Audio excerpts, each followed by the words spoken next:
The wind howled through the narrow mountain passes, carrying with it the last bitter remnants of a late spring snow. In the heart of the Colorado Territory, where jagged peaks scraped the sky and pine forests grew so thick they blocked out the sun, a solitary cabin stood weathered against time and elements. The year was 1880, and the Wild West was still wild enough to swallow a person whole without anyone noticing they'd gone missing. Sarah McKenna pressed her face against the frosted window pane, watching darkness creep across the rocky landscape like spilled ink. 5 years. 5 years since she'd buried Thomas behind the cabin, marking his grave with stones she'd gathered from the creek that ran dry every summer. 5 years since the fever took him, leaving her with nothing but memories and a reputation as the widow who brought bad luck to anyone foolish enough to care about her. The cabin groaned under the weight of accumulating snow.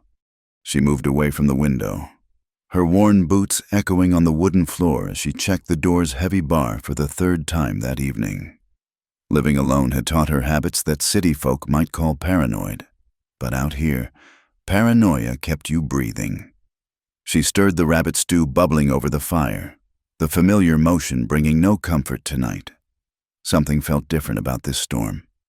The horses in the small lean-to stable had been restless all day, and even now she could hear them nickering nervously. Sarah had learned to trust their instincts more than her own. The locals in the settlement 20 miles east called her the Ghost Woman. They whispered about how she'd refused to leave after Thomas died, how she'd turned away every suitor who'd come calling, thinking a young widow needed a man's protection. They didn't understand that some wounds ran too deep for new love to heal, that some people were better off alone. Sarah ladled stew into a chipped bowl and sat at the rough-hewn table Thomas had built during their first hopeful autumn together. Back then, she'd believed in forever. Back then, she had known how quickly the mountains could steal your dreams and leave you with nothing but echoes. The storm intensified, wind shrieking through the gaps in the logs she'd tried to seal with mud and moss. She'd need to hunt again soon. The rabbit she'd snared yesterday would only last another day or two. The thought of venturing out in this weather made her jaw clench, but hunger was a patient enemy that always won in the end. A memory surfaced unbidden. Thomas's laugh as he taught her to shoot, his hand steady on hers as she aimed the Winchester at tin cans. "Squeeze gentle like. Sarah, girl, the gun's your partner, not your enemy." She'd gotten good with that rifle. Good enough to keep the wolves at bay. Good enough to put food on the table. Good enough to make most men think twice about bothering a woman alone. The fire crackled, sending shadows dancing across the walls. Outside, she heard it, a sound that didn't belong to the storm, the crack of a branch under weight too heavy for snow. Her hand found the Winchester leaning against the wall before her mind fully registered the danger. Wolves had been bad this winter, driven down from the high country by the harsh weather. But wolves didn't snap branches like that. Wolves moved like smoke through the trees, silent as death itself. This was something else, something with 2 legs. Sarah doused the oil lamp, plunging the cabin into darkness save for the fire's glow. She knew every inch of this place by feel alone. Moving to the window, she peered through a gap in the heavy shutters, rifle ready. Nothing but swirling white and the dark shapes of pines bending under the wind's assault. But she waited, patient as the mountains themselves. Patience was another lesson the wilderness taught those willing to learn. The horses screamed, not nickered, not whinnied, screamed in raw terror. Sarah's blood turned to ice water in her veins. She grabbed her heavy coat from the peg by the door, shoved her feet into Thomas's old boots that she wore over her own for warmth, and lifted the bar. The wind nearly tore the door from her grip. Snow stung her face like tiny needles as she fought her way to the stable, rifle clutched in hands already numbing from cold. The horses were thrashing in their stalls, eyes rolling white with fear. "Easy, easy," she crooned, but her voice was lost in the storm's fury. Then she saw them, tracks in the snow, already half-filled but still visible. Wolf tracks, but wrong somehow. Too deliberate, too purposeful, and mixed with them, the print of moccasins. Her heart hammered against her ribs. Apache? Ute? This far north, it could be either, or neither. The tribes had been pushed onto reservations, but small bands still moved through the mountains, ghosts of a dying way of life. Most avoided white settlements, wanting no trouble from the army, but desperation made dangerous neighbors of anyone. Sarah backed toward the cabin, rifles sweeping the tree line. The horses gradually quieted, but their ears stayed pinned back, nostrils flaring. Whatever had been here was gone, but the night was far from over. Inside, she barred the door and built up the fire, piling on logs she'd been trying to conserve. Light and warmth were worth more than fuel economy tonight. She pulled Thomas's old chair close to the flames and settled in for a long watch, rifle across her lap. The storm raged on, each gust of wind making her jump. She thought about the settlement, about the safety of people and walls and noise. But then she remembered the looks, the whispers, the minister's wife crossing herself when Sarah walked by. No, she'd made her choice. The mountains might be cruel, but at least they were honest about it. Hours crawled by. Her eyes grew heavy despite the danger, exhaustion pulling at her like an undertow. She'd been up since dawn checking trap lines, and her body demanded rest. Just as she was losing the battle to stay awake, she heard it. Hoofbeats, slow and measured, cutting through the storm's chaos. Not one horse, but two, picking their way carefully through the darkness. Sarah's exhaustion vanished like smoke. She moved to the window, easing the shutter open just enough to see. Two riders emerged from the blizzard like apparitions, their forms barely visible through the driving snow. They wore heavy robes of fur and hide, faces hidden beneath deep hoods. They'd stopped at the edge of the clearing, still as statues, seeming to study her cabin. Sarah's finger found the rifle's trigger. Her mouth went dry as dust. Were these the same ones who'd spooked her horses? Friends or enemies? In this wilderness, the distinction often came down to who shot first. One rider raised a hand, slow, deliberate, peaceful. Even through the storm, she could see they were in trouble. The second rider swayed in the saddle, one arm pressed against their side, injured. Her mind raced through possibilities. This could be a trick, a way to get her to open the door. Or it could be two human beings about to freeze to death in her front yard. Thomas would have helped them. The thought came unbidden and unwelcome. Thomas's kindness had extended to everyone, trappers, miners, Indians, anyone who needed aid. We're all just folks trying to survive out here, he'd said. That kindness hadn't saved him from the fever, hadn't stopped death from walking through their door bold as brass. But Sarah found herself lifting the bar anyway. Some remnant of the woman she'd been before, grief turned her heart to stone. She opened the door just wide enough to shout through the gap. "That's close enough!" The lead rider pushed back his hood, revealing a face carved by wind and weather. Skin the color of burnished copper. Apache. She was sure of it. His dark eyes met hers across the swirling distance, and she saw no threat there, only a weariness that matched her own. "My brother," he called in accented English. "Shot. Need help." "Who shot him?" "White men. Hunters of bounty." Bounty hunters. Sarah's lip curled in disgust. Since the government started paying for Apache scalps, every murderer and thief in the territory had taken up the trade. They didn't care if their victims were hostile or peaceful, men or women, adults or children. A scalp was a scalp, and money was money.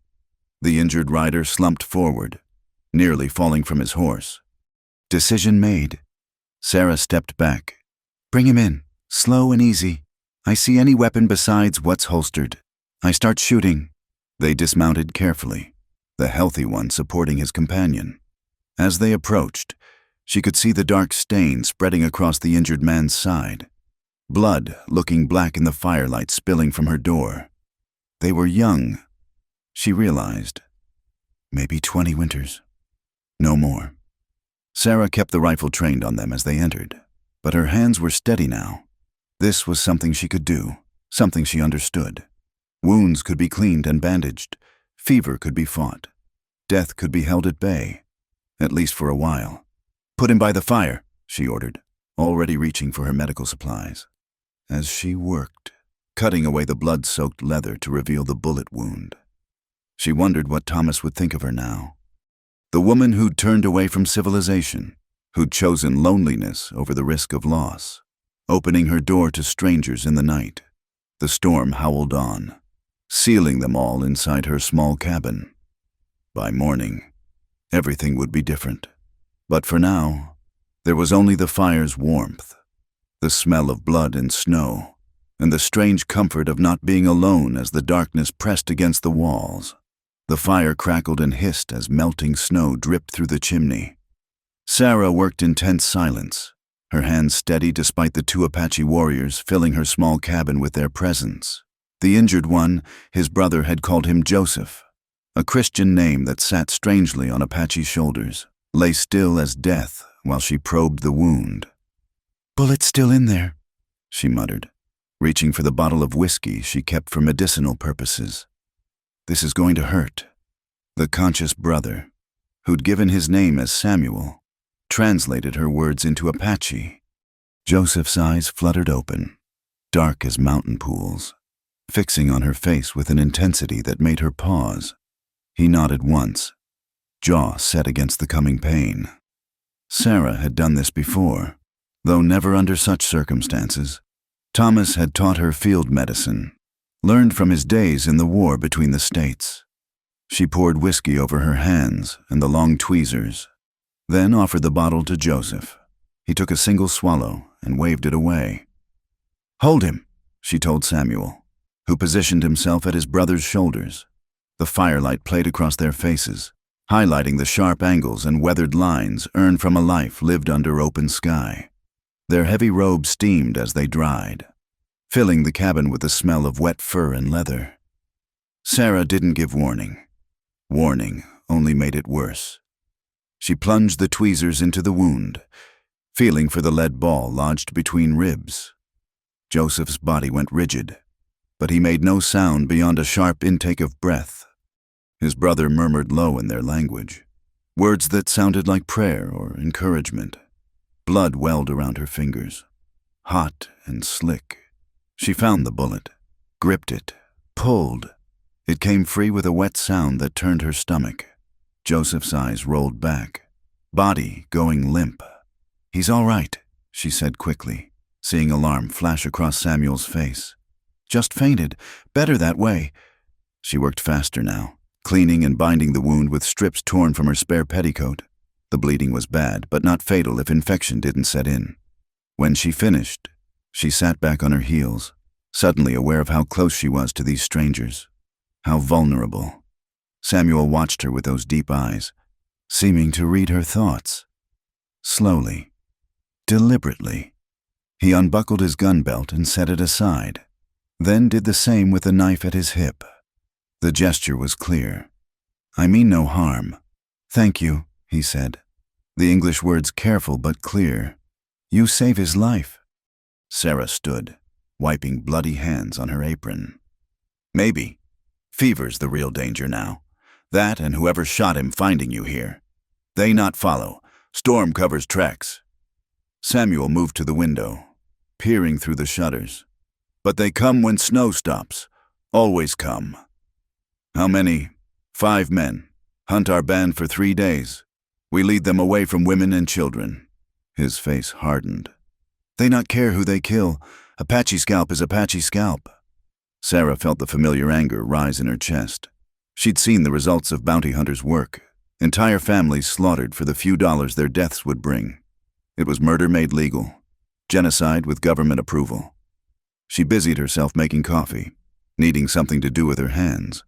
The domestic ritual felt strange with these wild visitors in her space. As she worked, she studied them from the corner of her eye. They were younger than she'd first thought, perhaps only 18 or 19 winters. Brothers by blood, clearly sharing the same strong nose and high cheekbones. "Why speak English?" she asked, curiosity overcoming caution. Samuel's mouth twisted in something that wasn't quite a smile. "Mission school. 4 years. They try to make us white." He gestured at his traditional clothing. "Did not work." "Is that where you got those names? Joseph and Samuel?" "Samuel is me. But Samuel looked at his unconscious brother with something like fondness. He is Nasha, means owl. Joseph is for white man's ears. Sarah poured coffee, the familiar bitter scent, a small comfort. She offered a cup to Samuel, who accepted it with visible surprise. They sat in awkward silence, the storm still raging beyond the walls. She could feel him studying her, taking in the sparse furnishings, the man's coat on the peg, the rifle never far from her reach. "You alone," he said, not a question. 5 years now. Dangerous. Woman alone. She gave him a hard look. "I manage." "Yes, I see." His gaze traveled to the Winchester, then to the bar across the door, the strategic placement of furniture that allowed clear shots from any corner. "You prepare for war. I prepare to survive." He nodded slowly, understanding in his eyes. "Same thing." Joseph stirred, a low groan escaping his lips. Sarah moved to check his bandages, aware of Samuel watching her every move. The wound had stopped bleeding, but heat radiated from Joseph's skin. The fever was starting.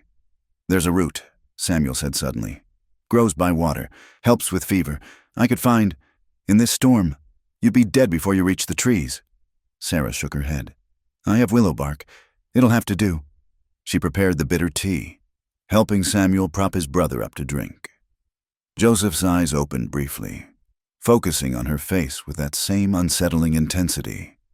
He murmured something in Apache that made Samuel's eyes widen. "What did he say?" Samuel hesitated. "He says you have ghost eyes. So gray like morning mist, like woman in vision." Sarah turned away, uncomfortable with the scrutiny. She'd never believed in visions or prophecy, but something about the way Joseph looked at her made her skin prickle. She busied herself adding wood to the fire, trying to ignore the weight of their gaze. "You should rest," she said without turning around. "Both of you.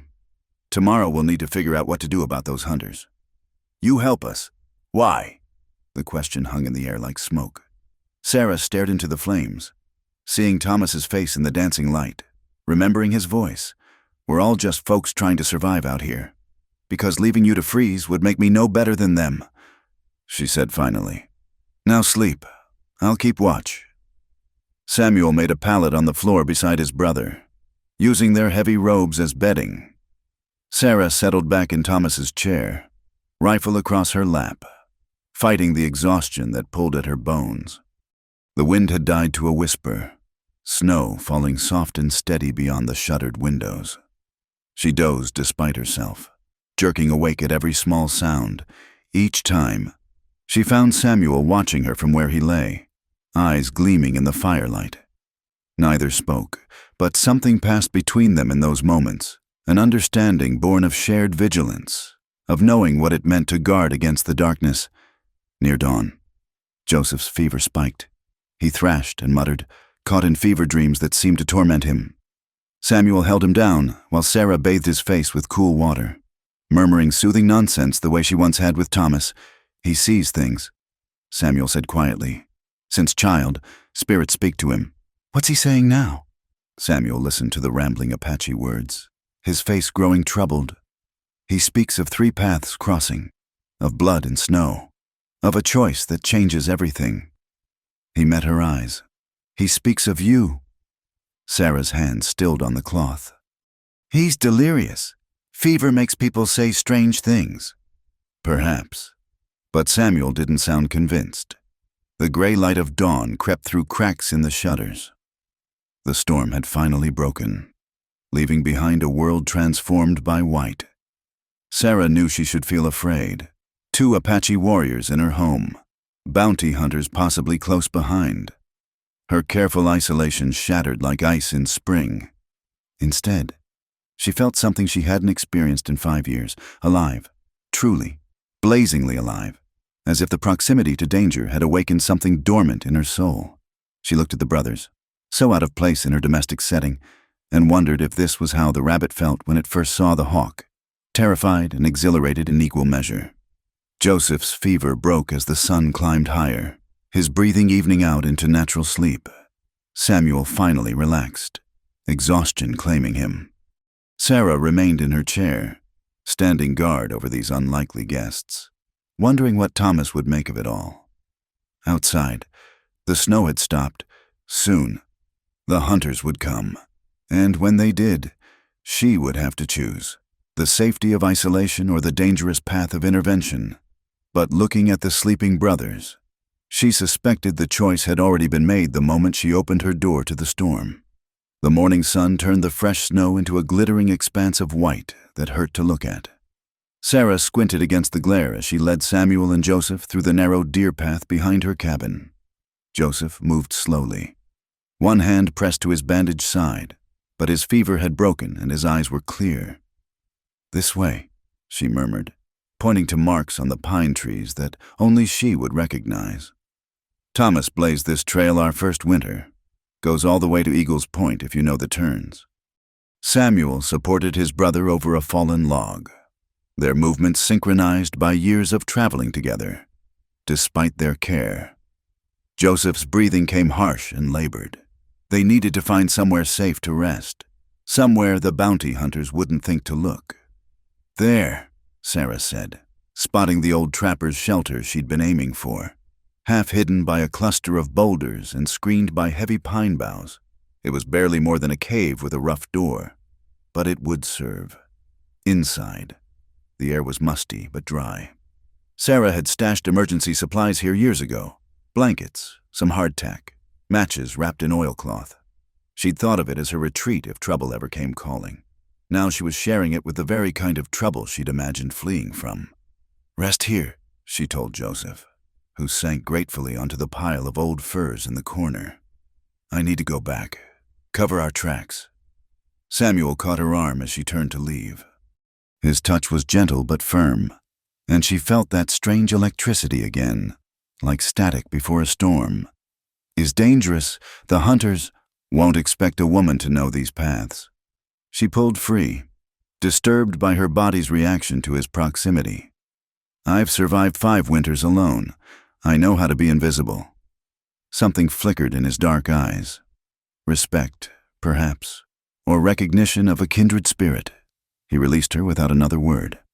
Sarah backtracked carefully, using pine branches to sweep away their footprints, breaking icicles that might show passage, creating false trails that led nowhere. The work was familiar, meditative even. How many times had she covered her own tracks, making sure no well-meaning neighbor or would-be suitor could follow her to her secret places? She was nearly back to the cabin when she heard them horses approaching from the east, their huffing breaths carrying clear in the cold air. Sarah dropped behind a boulder, heart hammering. Through the trees, she counted 5 riders, just as Samuel had said. Hard men with harder faces, rifles across their saddles and scalp poles hanging from their belts. The leader, a grizzled bear of a man with tobacco-stained beard, dismounted at the edge of her clearing.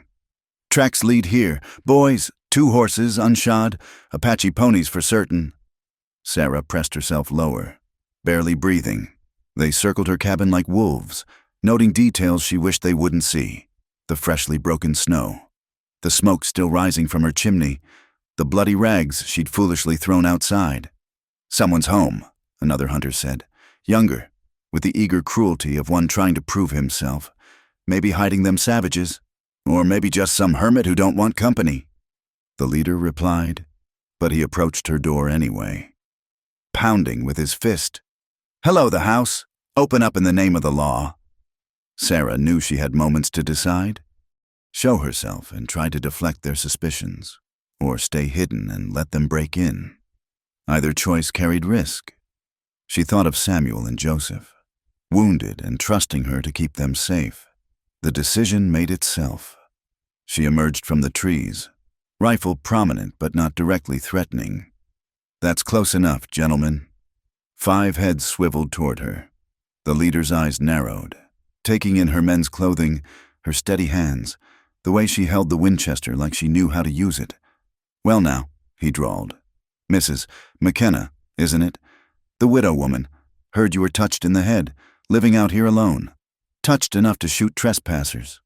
Sarah replied evenly. "State your business and move along." "Our business is Apache hunting. Ma'am, 2 bucks, wounded. Their trail leads right to your door." Sarah let scorn drip from her voice. "And you think I'm harboring Apaches? Mr. Garrett, Jake Garrett." He spat tobacco juice into the snow. "And I think a woman alone might do foolish things if threatened. The only threat I see is 5 armed men on my property." She shifted the rifle slightly. A reminder. "I haven't seen any Apaches. If I had, I'd have shot them myself. Lost my husband to Indian fever. Or didn't anyone mention that? It was a calculated lie, using Thomas's death as a shield." She saw uncertainty flicker across some faces. The story of her loss was well known in the territory, embellished with each telling. Garrett wasn't convinced. "Mind if we look around? Check your cabin, your stable?" "I mind very much." Sarah's voice turned to ice.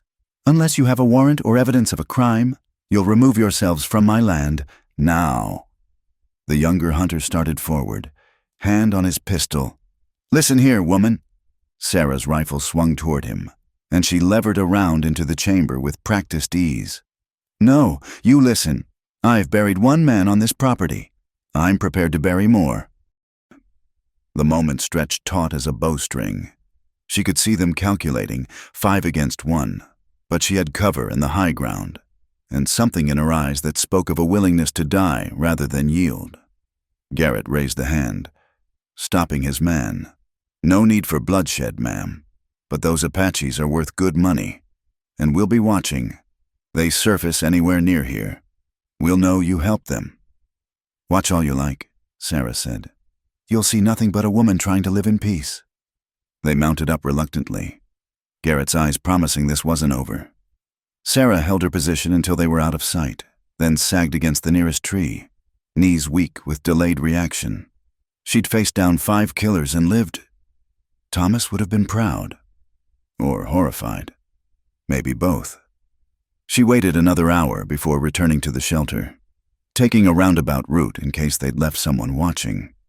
Samuel met her at the entrance, knife in hand, relaxing only when he saw her face. "They came," she said simply.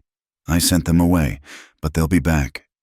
Inside, she found Joseph sitting up, color better than it had been.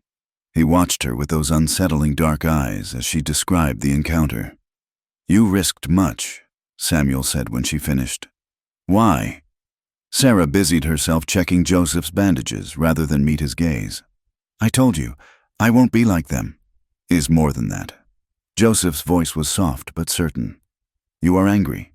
At them. At world that makes such men." She looked up sharply. "You don't know anything about me. I know you grieve. Know you choose loneliness over pain of losing again." His hand covered hers where it rested on his bandage. "But loneliness is just different pain." Sarah jerked away, disturbed by his perception. "Save your visions for someone who believes in them." But even as she turned away, she felt the truth of his words like a blade between her ribs. 5 years she'd armored herself in solitude, telling herself it was strength. Now these strangers had walked through her defenses as easily as smoke through cracks. "We leave tonight," Samuel said, breaking the charged silence. "Lead hunters away from you." "You can't," Sarah protested. "Joseph's not strong enough to ride. Cannot stay. Bring danger to you. The danger's already here."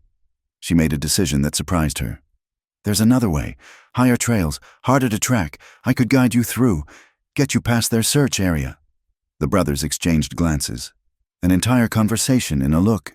"Why?" Samuel asked again. This time Sarah met his gaze squarely. "Because I'm tired of being afraid, tired of hiding. Maybe it's time I remembered how to fight for something besides my own survival." Outside, a hawk cried, high and fierce. Through the shelter's small opening, Sarah could see the mountain peaks reaching toward clouded sky. Somewhere out there, Garrett and his hunters waited like patient predators. But for the first time in 5 years, she felt ready to meet whatever came next. "Tonight, then," she said, "we'll need supplies, ammunition, and you'll need to trust me completely." "We trust," Joseph said quietly. Woman in vision had gray eyes and carried rifle. She led us through darkness to new dawn. Sarah shook her head but couldn't suppress a slight smile. I don't believe in visions, but I know these mountains better than any bounty hunter ever will. That will have to be enough. As she prepared for the dangerous journey ahead, she realized the hollow ache in her chest. Her constant companion these 5 years had eased slightly. In its place was something she'd thought lost forever: purpose. And perhaps something else. Something that fluttered like a caged bird when Samuel's eyes met hers across the small space. But that was foolishness. She was helping them because it was right, because Thomas would have done the same. Whatever else she might feel was just the product of too much isolation and the intoxication of danger. She told herself this firmly, even as her traitorous heart whispered otherwise. The sun climbed toward zenith, marking time until darkness would cover their escape. Sarah McKenna, the ghost woman who'd chosen death in life over the risk of feeling, prepared to guide 2 Apache warriors through hostile territory. The irony wasn't lost on her, but then, the mountains had always had a dark sense of humor. The shot came without warning, bark exploding from the pine tree inches from Sarah's head. She threw herself sideways, pulling Joseph down with her as more gunfire erupted from the ridge above. Samuel rolled behind a boulder, his rifle already up and searching for targets. So much for sneaking past them, Sarah gasped, pressing herself into the snow. They'd been climbing for 2 hours, following game trails toward the high passes, when Garrett's men had sprung their ambush. "Can you see them?" Samuel called out. Sarah peered around the tree trunk. Muzzle flashes sparked from 3 positions. No, 4. They held the high ground, exactly where she would have placed shooters if she'd been laying a trap. Garrett was smarter than he looked. 4 rifles at least, she reported. "We're pinned." Joseph groaned beside her, fresh blood seeping through his bandages where the sudden movement had torn his wound open. His face had gone gray beneath the copper skin, teeth clenched against pain. "Leave me," he said through gritted teeth. "You 2 run. No one's leaving anyone." Sarah snapped, surprising herself with the fierceness of her response. When had these strangers become people she couldn't abandon? Another volley of shots sent snow spraying across their position. Sarah heard laughter from above. The younger hunter, drunk on bloodlust and the promise of easy money. Her anger crystallized into something cold and sharp as the mountain air. "Samuel," she called. "Remember that deer path I showed you, 20 yards back?" "Yes. When I start shooting, take Joseph that way. Circle around to the left. There's a ravine they can't see from up there. I'll meet you at the big deadfall." "It's too dangerous. Just do it." Sarah didn't wait for argument. She burst from cover, rifle cracking in steady rhythm as she zigzagged between trees. Return fire followed her, bullets whining past like angry hornets. She made it to a cluster of rocks and dove behind them, immediately laying down covering fire. From the corner of her eye, she saw Samuel half carrying Joseph toward the hidden path. Good. Now she just had to keep 4 killers busy long enough for them to get clear. Thomas had always said she was too stubborn for her own good. Time to prove him right. She picked her targets carefully, making each shot count. These men expected a frightened woman, not someone who'd spent 5 years learning every sight line and echo in these mountains. Her 3rd shot caught one hunter in the shoulder, spinning him back with a cry of pain. "The woman's got teeth! Boys!" Garrett's voice boomed. "Spread out! Flank her!" Sarah was already moving, using the terrain like a shield. She'd hunted elk through these same passages, learned how to ghost through seemingly solid walls of rock and brush. But men weren't elk. They shot back. A bullet creased her upper arm, burning like a brand. She stumbled, caught herself, kept moving. Blood soaked through her sleeve, hot and slick. No time to check how bad it was. She reached the ravine just as boots crunched snow behind her. Throwing herself over the edge, she half slid, half fell down the steep slope, rifle clutched to her chest. The deadfall, a massive pine that had fallen across the ravine years ago, loomed ahead. Samuel emerged from the shadows beneath it, reaching to steady her. His eyes went wide, seeing the blood on her arm. "Is nothing," she lied, though the world tilted strangely. "Where's Joseph?" Here. The wounded Apache sat propped against the fallen trunk, somehow managing to look both terrible and amused. You fight like Apache woman, much fierce. Save the compliments. We need to move. But even as she spoke, she heard sounds from above. The hunters had found the ravine. Down there, someone shouted. Got him trapped. Sarah's mind raced. The ravine narrowed ahead, ending in a box canyon with no exit. Behind them, 4 armed men were descending. They had minutes. Maybe less. The cave, she said suddenly. There's a cave behind the waterfall. If we can reach it, can you run? Samuel asked, eyes on her bloodied arm. I can do whatever needs doing. They ran. Joseph, despite his wound, moved with desperate strength. Samuel stayed between them and their pursuers, occasionally turning to fire back. Sarah led them deeper into the ravine, praying her memory was true. The sound of water grew louder, snowmelt cascading down granite walls. There, hidden behind a curtain of icy water, was the dark mouth she remembered. Thomas had shown it to her their second winter, joking about having a secret hideout like bandits in dime novels. Through the water, she shouted. Quickly! The shock of the freezing cascade nearly stopped her heart. She gasped, stumbled, felt strong hands catch her. Samuel, making sure she made it through. Then darkness swallowed them. The cave was larger than it looked from outside, opening into a chamber big enough for a dozen people. Dim light filtered through the waterfall, turning everything silver and strange. They pressed against the back wall, trying to control their harsh breathing. Voices approached outside, barely audible over the water's roar. Got to be here somewhere. Check behind the falls. You check it. I ain't getting soaked for no damn squaw man's bounty. Sarah held her breath, rifle ready despite her shaking hands. Beside her, she felt Samuel's solid presence, Joseph's labored breathing. Strange how 3 people who'd been strangers yesterday now felt like the whole world. A shadow moved beyond the waterfall. Someone was coming through. Sarah raised her rifle, but her wounded arm trembled, throwing off her aim. Samuel's hand covered hers, steadying the weapon. Together, they waited. The shadow hesitated, retreated. Nothing here but rocks, the hunter called. They must have doubled back. Then find them. Garrett's roar echoed off stone. They can't have gone far. The voices faded, moving back down the ravine. Sarah sagged against the cave wall, adrenaline draining away to leave her cold and shaking. Her arm throbbed in time with her heartbeat. Let me see, Samuel said softly, already reaching for her wound. She wanted to protest, to insist she was fine, but the world was going gray at the edges. She felt him cutting away her sleeve, heard his sharp intake of breath. Is bad. Bullet still in. Then take it out, she said through chattering teeth. You watched me do it. His hands were gentle but sure as he worked. Joseph offered her a leather strip to bite down on, and she took it gratefully. When Samuel dug for the bullet, she understood exactly why Joseph had passed out. Red agony shot through her arm, up into her shoulder, across her chest. She bit down hard, tasting leather and copper, refusing to scream. Got it. Samuel's voice seemed to come from very far away.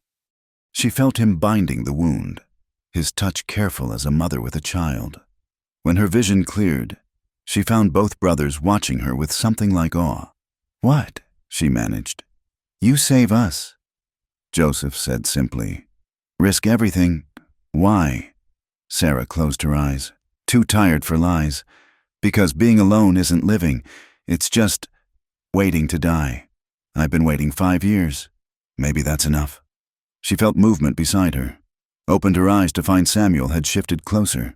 His face was inches from hers, close enough to see flecks of gold in his dark eyes. You are not alone now, he said quietly. Something passed between them in that moment, electric and undeniable. Sarah knew she should pull back, should rebuild the walls that had kept her safe. Instead, she found herself leaning into his warmth, letting herself feel the solid comfort of human connection. Outside, the waterfall sang its endless song. The hunters might return, might find them yet. Death waited patient as winter beyond their hiding place. But here in the darkness, with blood on their clothes and danger at their heels, Sarah felt more alive than she had in years. "We wait until dark," she said, practical even as her heart raced. "Then we go higher. I know places even Garrett won't follow." "And then?" Samuel asked. Sarah looked at him, at Joseph, at the cave that sheltered them. "Then we survive, together." It wasn't a plan. It was barely even hope. But after 5 years of mere existence, it felt like everything outside. She could hear the hunters calling to each other, frustrated and angry. Let them search. These mountains had kept her secrets before. They would keep this one too. She closed her eyes, letting exhaustion claim her. Tomorrow would bring new dangers, new choices. But for now, she wasn't alone. For now, that was enough. The fire burned low in the cave, casting dancing shadows on stone walls. Outside, night had fallen deep and moonless, perfect cover for what they had to do. Sarah sat close to the flames, trying to ignore how her wounded arm throbbed with each heartbeat. Samuel had done good work with the bandaging, but she could feel fever starting to build in her blood. "We should go," Joseph said, though he looked barely able to stand himself. 2 wounded, 1 exhausted. They made a poor war party. "Soon," Sarah replied, watching Samuel return from scouting outside. Water droplets from the falls glistened in his hair like stars. "Hunters made camp downstream," he reported, settling beside her, too close, close enough that she could feel the heat from his body. 4 men, good fire. They wait for daylight." "Garrett's no fool," Sarah said. "He knows we're hurt, knows we can't go far. Then we go where he not think to look." Samuel's eyes met hers in the firelight. "Higher, to the snowfields." Sarah shook her head. "That's death country this time of year." "Avalanches, whiteouts. Even the Ute avoid those peaks in winter. Better than certain death here." She wanted to argue, but exhaustion made her honest. "I know a place. Old mining camp. Abandoned 10 years back. If we can reach it, you show us way." It wasn't a question. Samuel's faith in her abilities should have been foolish. She was wounded, tired, leading them into deadly terrain. Instead, it warmed something in her chest that had been cold too long. They prepared in silence, checking weapons, tightening bandages. Sarah watched the brothers work together with practiced efficiency, each movement speaking of years of shared survival. It made her throat tight with remembered loss. She and Thomas had been like that once, 2 parts of one whole. "You think of him," Joseph said quietly, startling her. "Your husband? Stop doing that," she muttered. "Reading my mind." "Not mind, face." He smiled slightly. "Heart shows in eyes. My heart's my own business." "Yes, but heart's not meant to be alone." Before she could respond, Samuel returned from banking the fire. Time. They slipped through the waterfall into bitter cold night. The temperature had dropped 20 degrees, turning the wet stone into sheets of ice. Sarah led them carefully up the ravine, every handhold treacherous, every step a gamble. Her arms screamed protest, but she pushed through. Behind her, she could hear Joseph's labored breathing, Samuel's quiet encouragement. The moon stayed hidden behind thick clouds. Blessing and curse together, they couldn't be seen, but neither could they see. An hour of climbing brought them to the tree line. Here, the world opened up into vast snowfields, pristine and deadly. Wind howled across the bare expanse, driving ice crystals that cut exposed skin like tiny knives. "There!" Sarah pointed to a distant shadow against the white. "The camp's below that ridge, 3 miles, maybe 4. "Can you make it?" Samuel asked, and she heard real concern in his voice. "Can you?" she shot back, pride stinging. He smiled, the first real smile she'd seen from him. It transformed his face from warrior to young man, and something fluttered in her belly that had nothing to do with wounds or cold. They roped themselves together with Samuel's lariat, standard practice for glacier travel that Sarah had learned from an old Swedish prospector. If one fell into a hidden crevasse, the others might stop the fall. Might, The crossing became a nightmare of wind and snow. Sarah's world narrowed to the next step, the next breath. Ice formed on her eyelashes, in her nostrils. Her wounded arm went numb, blessing and worry together. Behind her, the brothers struggled on, trusting her to guide them through the white hell. Halfway across, Joseph collapsed. Sarah felt the rope go taut, turned to see him face down in the snow. Samuel was already kneeling beside him, turning him over. Even in the darkness, she could see the fresh blood staining the white. His wound, Samuel said unnecessarily, opened again. Sarah looked around at the empty expanse. No shelter, no fuel for fire. The wind was picking up, bringing the smell of coming storm. They had perhaps an hour before the blizzard hit. "We carry him," she said. "You can barely walk yourself. Then we'll barely walk together." She moved to Joseph's other side. "Help me get him up." They fashioned a travois from Samuel's rifle and their coats, dragging Joseph between them. Each step was agony, her body screaming for rest. The wind tried to tear them from the mountain, pelting them with ice and snow.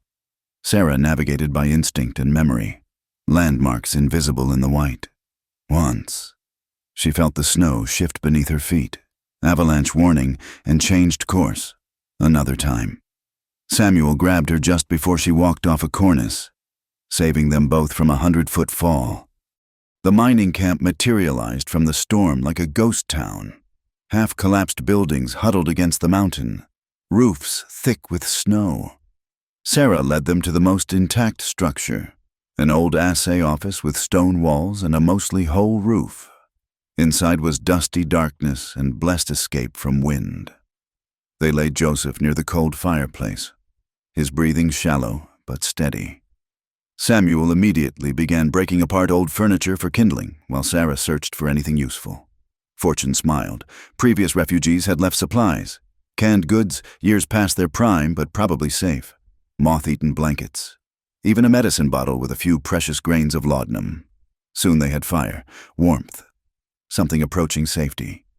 Sarah mixed the laudanum with melted snow, helping Joseph drink, his eyes focused on her face, clearer than they'd been in hours. "You are strong," he whispered, "like mountain, beautiful and dangerous." Heat flooded her cheeks that had nothing to do with fever. "The medicine's making you foolish." "No, see clear now." His hand found hers, weak but insistent. "My brother."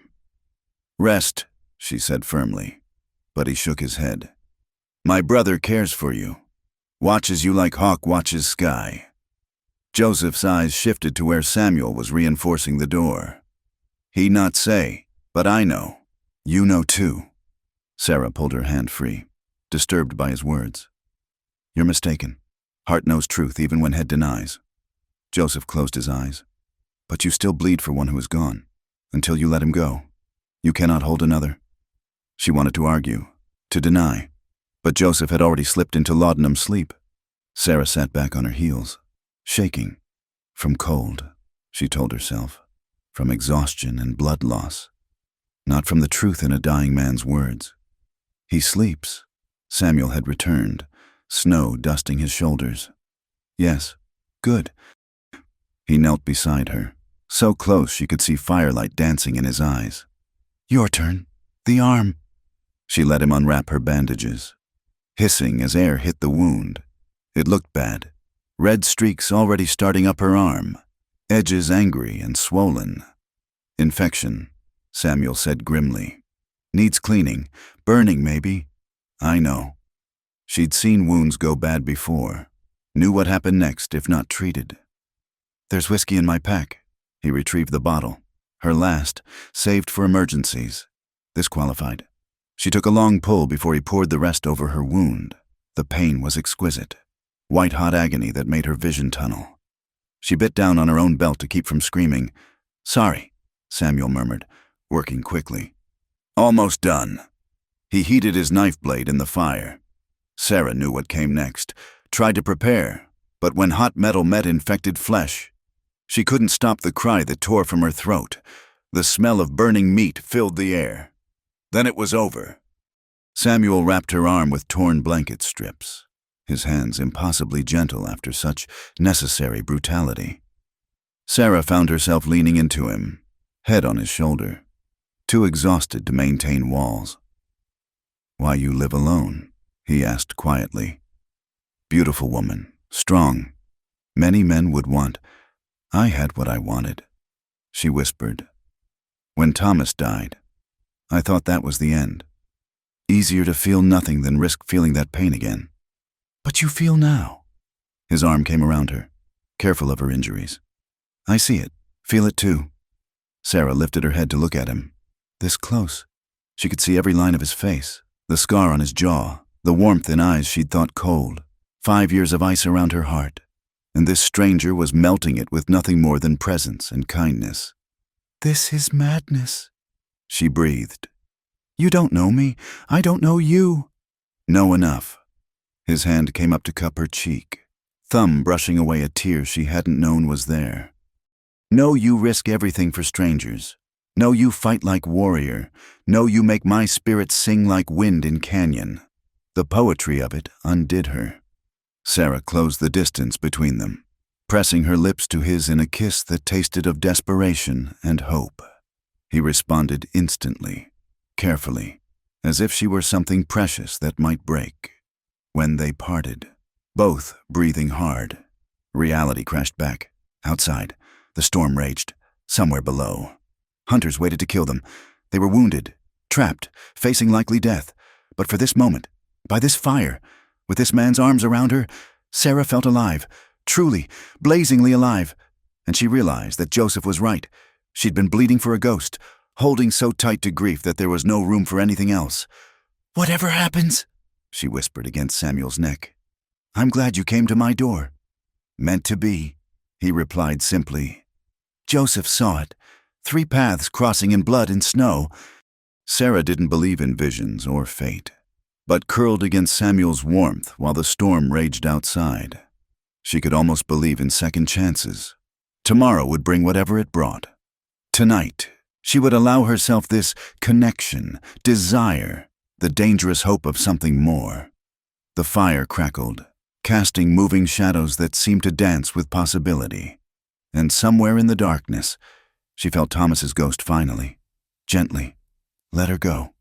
Dawn broke harsh and brilliant over the mountain peaks, turning the snow-covered valley into a bowl of blinding light. Sarah woke to find herself still curled against Samuel's side, his arm protective around her shoulders. For a moment, she allowed herself the luxury of forgetting where they were, why they were there. Then Joseph's labored breathing brought reality crashing back. "He's worse," Samuel said quietly, feeling her tense. "Fever climbing." Sarah pulled away reluctantly, moving to check on the wounded man. Joseph's skin burned hot beneath her palm, his body fighting a battle it was losing. The laudanum was gone, used up in the night to ease his pain. "We need to get him to a doctor," she said, though they both knew the impossibility of it. The nearest town was days away, and that was without storms, wounds, and hunters on their trail. "There is another way," Samuel said slowly. "My people. Our band camps 2 days north, in the sheltered valley beyond Crow Peak. That's through the worst of the high country. With Joseph like this, he dies here for certain. There, maybe chance." Samuel's jaw set with determination. "Our medicine woman, she knows things white doctors do not." Sarah looked out through a gap in the boarded window. The storm had passed, leaving crystal clear air that would make them visible for miles, but it also meant stable weather, at least for a while. "They'll see us the moment we leave cover," she pointed out. "Then we make them see wrong thing." Samuel moved to the pile of old mining equipment in the corner. "You know this country. Where would you run if chased?" Sarah thought. "East, down through Timber Canyon. It's the logical escape route. Shelter, water, leads to the stage road eventually. So we make trail that way. Then double back, go north when they follow false path. It was risky, but better than waiting to die." Sarah helped him prepare. Though her wounded arm made her clumsy, they fashioned a better travois for Joseph, packed what supplies they could carry. Samuel created clear tracks leading east, even leaving small signs a tracker would notice. A torn piece of cloth, marks in the snow. "How far to make it believable?" she asked. "Hour, maybe 2. Then we circle back high, where wind clears our tracks." They set out as the sun climbed, Sarah leading the false trail while Samuel dragged Joseph. Every step was calculated, leaving signs that would draw Garrett east while they escaped north. Her arm throbbed with each movement, infection still fighting the brutal cauterization. They'd gone perhaps a mile when Sarah heard it, horses moving fast up the valley. She dropped flat, signaling Samuel to do the same. Through the trees, she could see them, Garrett and 3 men, the 4th probably still nursing his shoulder wound. The hunters stopped at the mining camp, dismounting to investigate. Sarah held her breath as they circled the building, reading signs in the snow. Would they take the bait? Garrett emerged from the assay office, pointing east. "This way! They're making for Timber Canyon!" The riders remounted, spurring their horses along the false trail. Sarah waited until they were out of sight, then motioned Samuel forward. They had bought time, but not much. Once Garrett realized the deception, he'd be back with vengeance in his heart. They climbed hard through the morning, taking a treacherous route along an exposed ridge.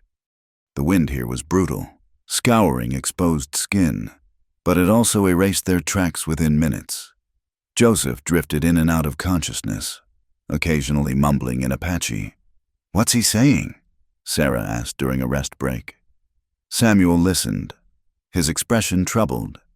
"He speaks to spirits, says they wait for him." He met her eyes. "Says he not ready, still has purpose. Then we'd better make sure he fulfills it." They pushed on, Sarah navigating by instinct and memory through a landscape that seemed intent on killing them. Ice-covered rocks turned treacherous beneath their feet. The altitude made breathing difficult, each lungful of air thin and unsatisfying. By afternoon, they'd reached the saddle between 2 peaks. Below stretched a dizzying drop into another valley, the direct route to Samuel's people. But between them and safety lay a snow cornice, wind sculpted into a deadly overhang. "We have to cross," Sarah said, though her stomach clenched at the prospect. One wrong step and the whole thing could collapse, taking them with it. "I go first," Samuel said. "Test way." "No." Sarah surprised herself with the vehemence. "I'm lighter, and I know how to read snow." "You keep Joseph steady." Before he could argue, she stepped out onto the cornice. The snow creaked ominously beneath her boots. She spread her weight, moving like she was crossing spring ice, each step careful and deliberate. Halfway across, she heard the deep whump of settling snow and froze. "Keep moving," Samuel called softly. "Slow and steady." Sarah forced herself forward, fighting every instinct that screamed at her to run. The far side seemed miles away. Another step, another. The snow groaned, shifted. She could feel it wanting to break free, to thunder down into the valley below. Her boot touched solid rock. She scrambled to safety, legs shaking with relief. "Send Joseph across. Move fast once you start." Samuel fashioned a rope slide for the travois, using their lariats. As Joseph slid across, unconscious and unaware of the danger, Sarah held her breath. The cornice held, though barely. Samuel came last, moving with the fluid grace of a man born to mountains. He was 3 feet from safety when the snow gave way. Sarah lunged forward, grabbing his outstretched hand as the cornice collapsed beneath him. For a terrifying moment, his full weight yanked her toward the edge. Then her boots found purchase on a rock lip, and she hauled with strength born of desperation. They tumbled backward onto solid ground as tons of snow roared into the valley below. Sarah found herself on top of Samuel, both breathing hard, faces inches apart. The urge to kiss him was overwhelming, but Joseph's weak cough reminded her of priorities. "Thank you," Samuel said simply, his hand coming up to touch her face. "Thank me when we're all safe," she managed, though her voice came out breathless. They descended into the new valley as afternoon shadows grew long. Here, ancient pines provided shelter from wind, and a frozen stream promised water. Sarah's strength was failing. the infection in her arm spreading despite Samuel's treatment. She stumbled more frequently, vision occasionally blurring. "There," Samuel pointed ahead. Through the trees, she could see smoke rising from several sources. "My people." As they approached, Apache warriors materialized from the forest like ghosts. Sarah tensed, but Samuel called out in his language, and the weapons lowered. A crowd gathered as they entered the camp, women, children, elders, all staring at the white woman who'd brought their warriors home. An elderly woman pushed through the crowd, her face lined with years but eyes sharp as obsidian. She went straight to Joseph, checking his wounds with practiced hands, then turned that penetrating gaze on Sarah. "You fought for them," she said in accented but clear English. "They fought for me first," Sarah replied. The medicine woman nodded slowly. "Samuel says you are to be trusted. We shall see." She barked orders in Apache, and people scattered to obey. "Bring the wounded, both of them." "I'm fine." Sarah started to protest, but the world tilted sideways. Strong arms caught her. Samuel, always there when she needed him. "No more stubborn," he murmured. "Let us help as you helped us." They carried her into a lodge warm with fire and herbs. The medicine woman went to work on Joseph first, packing his wounds with poultices that smelled of pine and something earthier. Then she turned to Sarah's arm, clicking her tongue at what she saw. "White man medicine," she said disapprovingly. "Burning only. We do better." What followed was painful but bearable. Cleaning, herbs, chanting that might have been prayer or medicine or both. Sarah drifted in and out of awareness, sometimes feeling Samuel's hand in hers, sometimes hearing Joseph's voice growing stronger. When she fully woke, stars showed through the lodge's smoke hole. She was clean, warm, her arm properly bandaged and the fever broken. Beside her, Joseph slept peacefully, his breathing deep and even. "The hunters?" she asked Samuel, who sat watching her. "Scouts found them still searching east. They will not find this camp." He squeezed her hand. "You are safe here." Safe. The word felt foreign after days of running and fighting. Sarah looked around the lodge at these people who'd taken her in despite every reason not to trust a white woman. She thought of her empty cabin, her years of self-imposed isolation, and wondered if she could ever go back to that loneliness. "What happens now?" she asked softly. Samuel's thumb traced circles on her palm, sending shivers up her arm that had nothing to do with fever. "Now you heal, then. You choose." Choose. Such a simple word for such an impossible decision. But looking at him in the firelight, feeling the solid warmth of his presence, Sarah thought maybe the choice had already been made. Maybe it had been made the moment she opened her door to two strangers in a storm. Outside, drums began to beat. A celebration for warriors returned, for enemies evaded, for life continuing despite all odds. Sarah closed her eyes and let the rhythm wash over her, feeling for the first time in 5 years like she might actually belong somewhere again. The night deepened, bringing new snow to cover old tracks, and in a warm lodge surrounded by unlikely allies, 3 souls who'd found each other in blood and storm began to heal in more ways than one. The attack came at dawn, 3 days after Sarah had begun to believe they were truly safe. She woke to screams and gunfire, the peaceful Apache camp erupting into chaos. Through the lodge entrance, she could see mounted riders charging through the morning mist. Not just Garrett's bounty hunters, but a full militia unit, 20 men or more. "Get the children to the caves," Samuel shouted, already reaching for his rifle. Joseph, still weak but mobile, grabbed his weapons with grim determination. Sarah didn't hesitate. She'd made her choice the moment she'd agreed to stay in the camp to fully heal. These people had become hers to protect. She grabbed her Winchester and followed the brothers out into hell. The camp had become a battlefield. Women ran with children clutched to their chests, while warriors formed a desperate defensive line. The attackers had the advantages of surprise and superior numbers, cutting down anyone in their path. "There!" Garrett's voice rose above the chaos. "The white woman. She's with them." Sarah saw him pointing at her, his face twisted with rage. To him, she'd committed the ultimate betrayal, choosing savages over her own kind. She answered his accusation with a rifle shot that sent him diving for cover. "The caves!" Samuel pushed her toward the rocky outcropping where women and children were fleeing. "Protect them! I'm not leaving you. This is not your fight. Like hell it isn't." Sarah shot a militiaman who was aiming at a fleeing elder. "They came here because of me, because I helped you." There was no time for argument. The three of them formed a fighting retreat, covering the evacuation.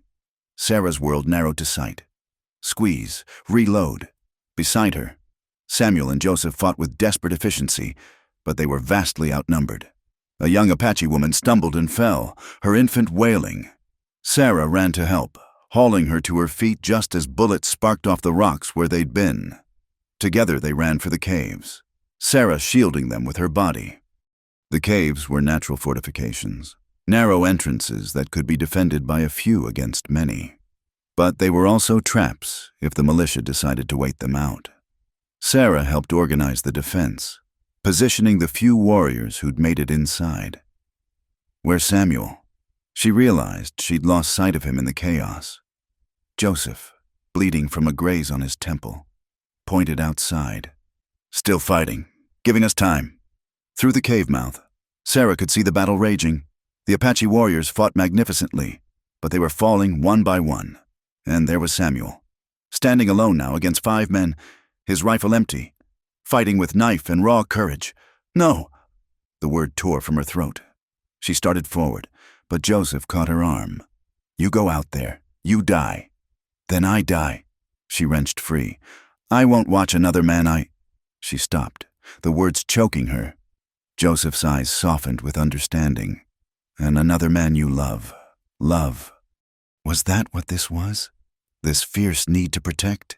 This terror of loss that eclipsed even her fear of death? Sarah didn't have time to examine it. Samuel was down on one knee now, wounded. 3 men closing in. She burst from the cave like an avenging angel, rifle cracking. Her first shot took one attacker in the chest. The second spun another around. The third went wide as someone tackled her from behind. Sarah hit the ground hard, rolling with her attacker. It was Garrett, his breath hot and sour in her face. "Race traitor," he snarled. "Injun lover. You'll hang for this." She brought her knee up hard, making him grunt and loosen his grip. They grappled in the dirt, each fighting for control of her rifle. Around them, the battle raged on. But Sarah's world had shrunk to this personal war. Garrett was stronger, heavier. He pressed the rifle against her throat, cutting off air. Black spots danced in Sarah's vision. Then suddenly his weight was gone. Samuel hauling him backward with his good arm. The 2 men crashed into the rocks. Samuel fighting despite his wounds, but he was weakening, and Garrett had the advantage. Sarah saw the bounty hunter pull his knife, saw the killing blow coming. Her shot took Garrett between the shoulder blades. He arched, surprise replacing rage on his face, then crumpled. Samuel sagged against the rocks, clutching his side where fresh blood seeped. "Can you move?" Sarah asked, sliding under his arm to support him. "With you? Anywhere." They stumbled toward the caves, but the militia had regrouped. A line of rifles swung their way. Sarah knew with cold certainty they wouldn't make it. She pressed closer to Samuel, ready to die beside him rather than live with another loss. Thunder rolled across clear sky. No, not thunder. Hoofbeats, hundreds of them. Apache warriors poured over the ridge like a dark wave. The main band, returning from a hunt to find their camp under attack. The militia, caught between the caves and this new force, scattered in panic. What had been a massacre became a rout. Sarah half-dragged Samuel into the safety of the caves as the Apache warriors swept through the camp. The battle was brief and decisive. Those militiamen who could fled, those who couldn't would never report back to town. In the aftermath, the cost became clear. 8 Apache dead, including 3 children caught in the crossfire, many more wounded. The camp that had been a haven was now soaked in blood. "This is my fault," Sarah said, kneeling beside a young mother weeping over her son's body. "They came because of me." The medicine woman appeared at her shoulder. They came because hate lives in their hearts. You did not put it there. She studied Sarah with those penetrating eyes. But now you must choose true. Stay and be hunted as one of us, or go and be safe as one of them. Sarah looked around the destroyed camp, at Joseph, organizing the survivors, at the wounded Samuel, who watched her with eyes that asked nothing but promised everything, at the Apache people who'd accepted her despite every reason not to. Then she looked at her own hands, stained with blood, both Apache and white. She'd killed her own kind to defend these people. There was no going back from that, even if she wanted to. And she found, with surprise, that she didn't want to. I chose when I pulled that trigger, she said quietly. I'm not white or Apache. I'm just yours, if you'll have me. The medicine woman translated her words to the gathered people. There was silence. Then an old warrior stepped forward. He'd lost a grandson in the attack. Sarah knew. He had every right to demand her exile, or worse. Instead, he dipped his fingers in the mixed blood on the ground and marked her forehead with it. You fight for us. You bleed for us. You are us. One by one, others stepped forward to touch her shoulder, her hands, small gestures of acceptance that broke something loose in Sarah's chest. Tears came then, for losses old and new, for the home she'd lost and the one she'd found. Samuel's hand found hers, gripping tight despite his wounds. No regrets? He asked softly. Sarah thought of her empty cabin, her years of isolation, the safety of being alone. Then she looked at this man who'd crashed into her life and made her feel again, at his brother who saw too much, at these people who'd paid in blood for accepting an outsider. No regrets, she said firmly. Whatever comes next, we face it together. The band would have to move now, find new territory away from the increasing pressure of white expansion. It would be a hard journey, made harder by wounds and loss. But as Sarah helped tend the injured and prepare the dead, she felt something she hadn't experienced in 5 long years. Purpose, belonging, home. That night, as the band prepared to travel, Sarah stood with Samuel overlooking the abandoned camp. His wounds were properly bandaged now, and color was returning to his face. In the moonlight, she could see the warrior he was, but also the man, vulnerable, strong, hers if she was brave enough to claim him. Your people will hunt us, he said quietly. You will never be safe in their world again. Then it's good I found a new world, Sarah replied. One worth fighting for. He turned to her then, and she saw her own feelings reflected in his eyes. Love born of blood and struggle, deeper for being forged in desperate times. When he kissed her, it tasted of sorrow for what was lost and joy for what was found. My heart, he murmured against her lips in Apache, then translated, you have it, always. And you have mine, she whispered back, meaning it with every fiber of her being. Tomorrow would bring new challenges. They would be hunted, hated, living on the edges of a world that wanted them dead. But tonight, under stars that didn't care about the color of skin or the boundaries men drew, Sarah McKenna found herself exactly where she belonged, in the arms of a man who'd helped her remember how to live, among people who'd shown her the true meaning of family. The ghosts of her past finally fell silent, replaced by the beating of her heart in rhythm with his. And as the band began their journey into an uncertain future, Sarah walked with them not as a refugee or an outsider, but as a woman who'd chosen love over fear, connection over isolation, and found herself reborn in the choosing. The prairie stretched endlessly before them, golden grass rippling like waves in the warm wind. 6 months had passed since the attack on the camp.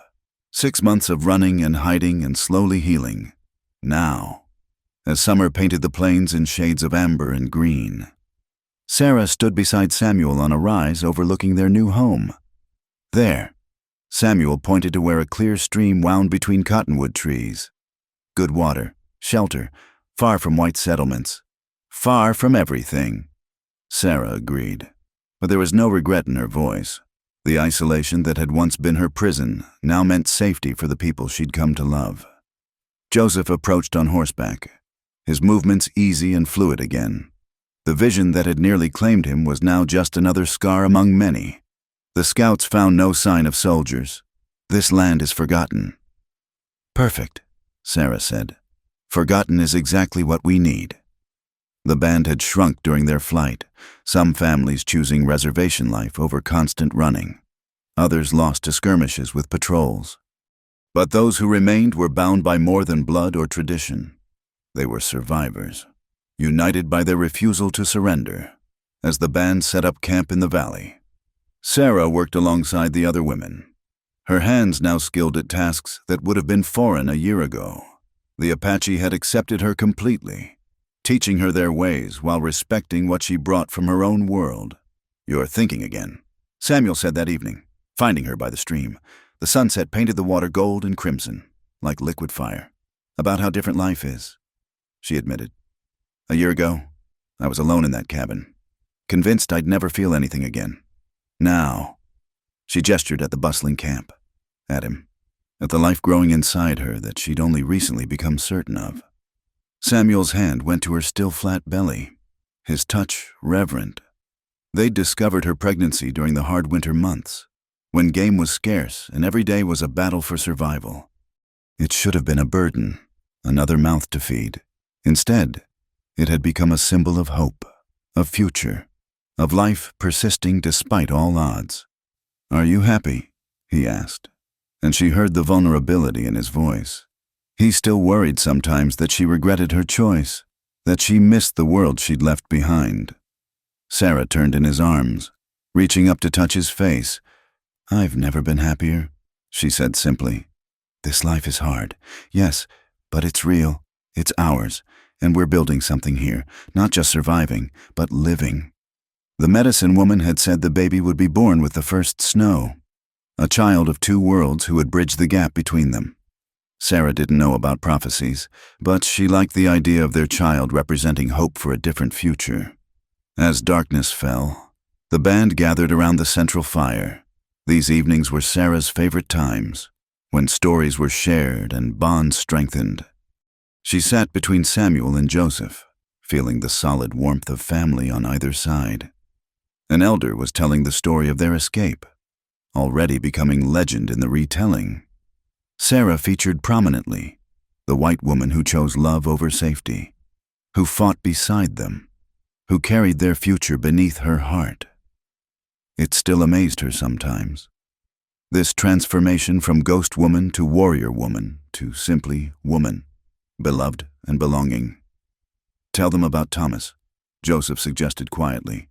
He'd become the brother she'd never had, their bond forged in blood and strengthened by understanding.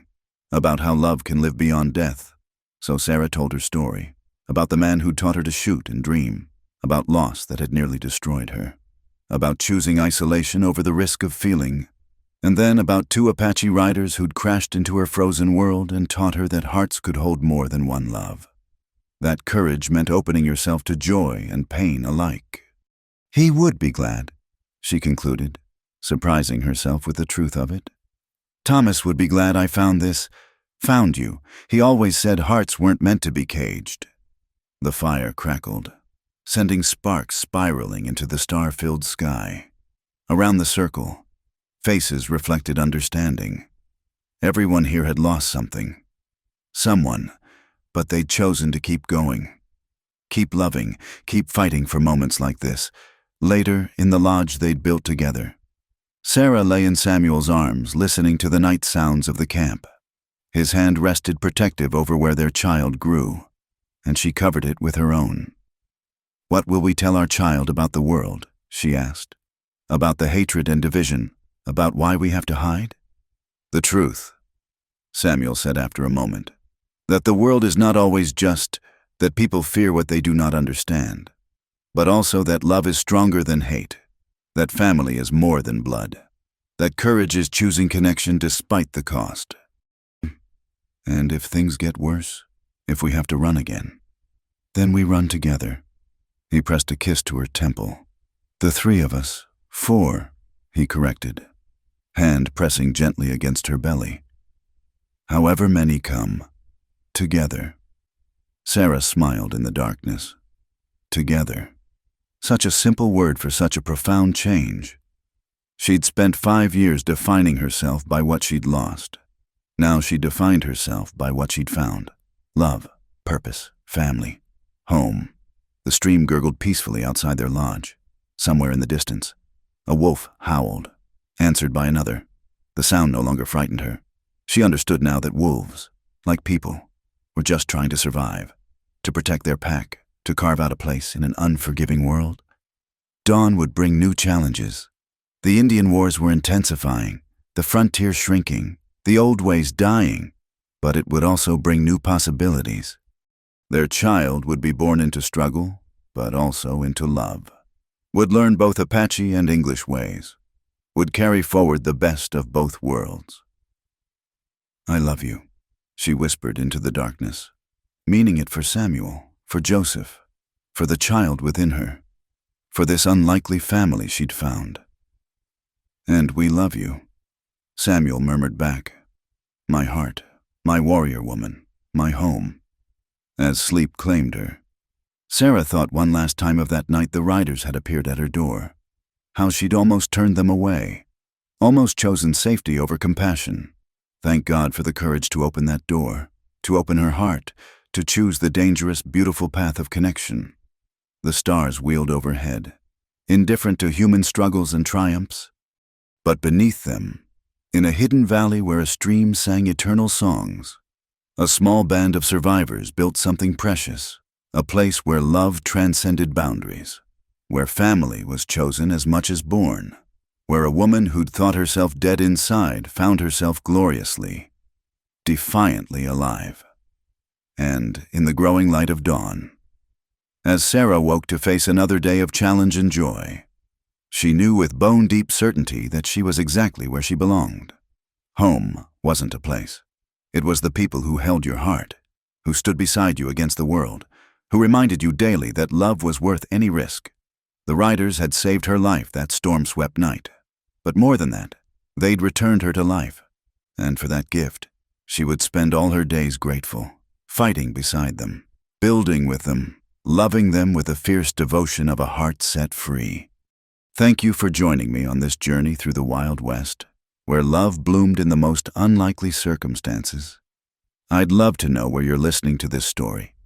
Are you driving through the mountains, sitting by a cozy fire, or perhaps walking under the stars? Please subscribe to From Wild West channel and share your thoughts in the comments below. Your stories and reflections make our community richer. Just like Sarah found her true family in the most unexpected way. Until next time, keep your hearts open to love's possibilities, no matter how impossible they might seem.